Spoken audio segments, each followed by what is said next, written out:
Hello, my galactic soul family. Welcome back. And if you're new to my channel, welcome. So this is the third video. This video is a video that I want to go over with you on how to do a quick, simple exercise to help you with your inner work, with your shadow work. This is the video that I was speaking about in my last two videos that I posted up. The first video I posted up is titled, "What is Shadow Work?" And the second video that I posted up is titled, "How to Engage with Your Shadow Self to Heal." And this is the third video, Shadow Work Exercises. So I did not make these exercises up. I just wanted to share it with you. This exercise that I'm going to go over with you is a step-by-step method. So if you want, you can make a playlist on YouTube titled Witchy Vibes or Gabbie or Shadow Work or whatever you want to title it, and you can save this exercise in your playlist so that you can refer back to it later to follow the step-by-step method. That way you don't have to write anything down right now. So this step-by-step method for working with your shadow self was actually created by Ken Wilber. Okay, so let's get started. So here are the basic steps. Step 1, choose who you want to work with. Now, it's a lot easier to start off working with a person that you have difficulties with. Someone like your spouse, your lover, your partner, a family member, one of your relatives, or a coworker. This person is a person that may irritate you. This person may disturb your peace, disturb you, annoy you, upset you. Or maybe this person is a person that you feel attracted to, or you're obsessed with, or infatuated with this person, or you have this possessive charge about this person. Choose someone with whom you have a strong emotional charge with, whether the charge be a positive or negative charge. Step 2, face it. Now, imagine this person in your mind's eye. And if you don't know what that is, it's like imagining this person in your head, in your mind's eye. For those of you that know what your mind's eye is, that'll be easy for you. But for those of you that are new to all of this, when I say your mind's eye, it's your third eye. It's your inner seeing. If you don't know how to use your third eye, imagine this person in your mind, in your head. And describe the qualities that most upset you, or the characteristics you are most attracted to, using third-person language. He, she, it. Talk about them out loud, or write it down in a journal. These are two things I spoke about recently in my last video. One of the steps was dialoguing. I went over dialoguing in my very last video. And I also talk a lot about journaling. So one of the steps in this exercise is to talk about the person that you have in your head, in your mind's eye or in your head, the person that you are imagining. Picture them, imagine them, and talk about them out loud. Or write it down in a journal. Express your feelings. Don't calculate don't calculate what you want to say. And don't worry if it's going to be the right thing to say. I don't want you to think about it. I don't want you to worry about how you're going to make that person feel. You don't have to worry about being nice or anything like that, because the person you're describing, imagining, will never see this or hear about, what you're doing right now. They won't even know you're doing it unless you tell them. So don't tell them. This is an exercise for you, for your inner self. Step 3, Talk to it. Dialogue with this person in your imagination. Speak in second person to person, using you language. Talk directly to this person as if he or she was there with you. You're role playing. You're all by yourself. You're role playing by yourself, okay? Tell this person that you have, in your mind's eye, or who you're imagining, tell them what bothers you. What is it about them that bothers you? Tell them. Say it out loud. Tell them. And then ask them questions. Ask them questions like, why are you doing this to me?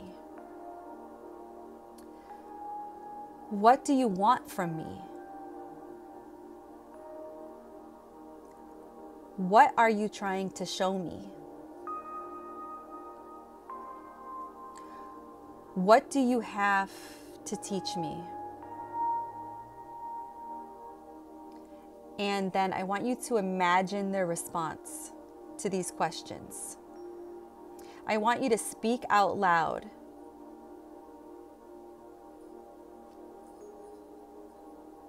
I want you to speak out loud what that imaginary response out loud would be. I want you to answer yourself. I want you to be that other person answering.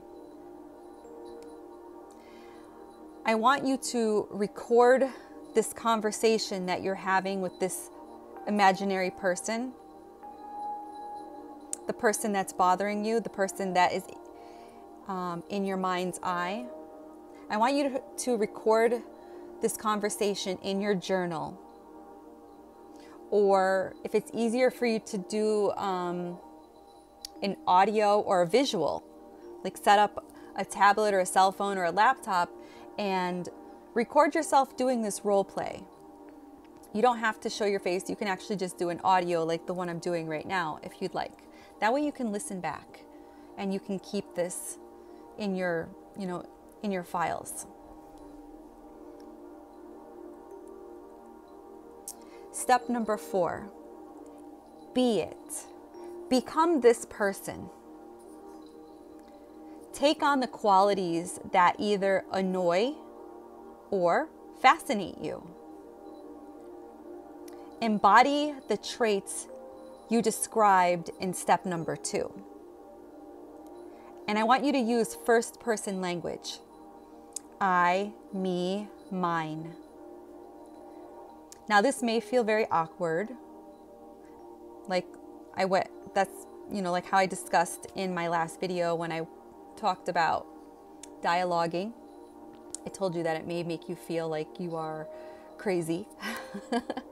So this may, feel very awkward or strange or weird, and that's okay. Acknowledge it. It feels weird. All right, I'm going to try it anyways. Okay?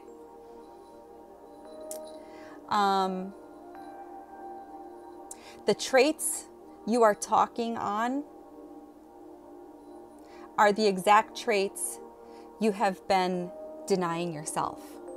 So use statements such as, I am angry. I am jealous. I am radiant. Now, it doesn't have to be these 3. These are just 3 for this exercise. You can add to any of this, okay? And you could change whatever you'd like, whatever feels comfortable for you, whatever feels real for you, even though you're talking to this person that you're imagining in your mind. I want you to role play and I want you to make it feel real. You may have to do it a couple of times until it doesn't feel weird and strange and until it starts to feel real. So you may not get real responses at first because it may feel just so weird to do this. So practice this a couple of times. So if you're recording yourself doing an audio, that'd be the perfect way to kind of familiarize yourself with it by doing it, recording yourself, listening to yourself, playing it back, and kind of getting acquainted to what you're doing. That way it won't feel so weird. That's what I did when I first started doing these YouTube videos. I used to record myself and I thought it felt really weird to make videos because it's kind of like I'm talking to myself. There's nobody here with me right now. And then I would replay the videos. And if I didn't like it, I just deleted the whole thing. And then I would do it again and again and again until it just felt natural. And it was like, I'm just recording a video, no big deal. So you may need to do that. All right, there's no time limit on this. You don't have to worry about anybody hearing this because nobody's going to hear it. Nobody's going to even know about it. So I want you to use statements such as, I'm angry, I am jealous, I am radiant, or whatever you add to this. So fill in the blank with whatever qualities you are working with. I am blank. Step number 5. Notice these disowned qualities in yourself. Experience the part of you that is this trait. Avoid making the process abstract or conceptual. Just be it. Now you can re-own and integrate this quality of yourself after you've been working on these steps in this exercise. After a few times of working on them, you should be able to make it feel like it's no big deal. And then you'll be able to re-own and integrate, those qualities within yourself. So I hope you enjoyed this video. I can't take credit for these exercises, for these steps that I spoke about. They were actually created by Ken Wilber. If you want to know more about him, go ahead and Google him. So these are from Ken Wilber, and I'm just sharing them with you. I love you, and I hope this helps.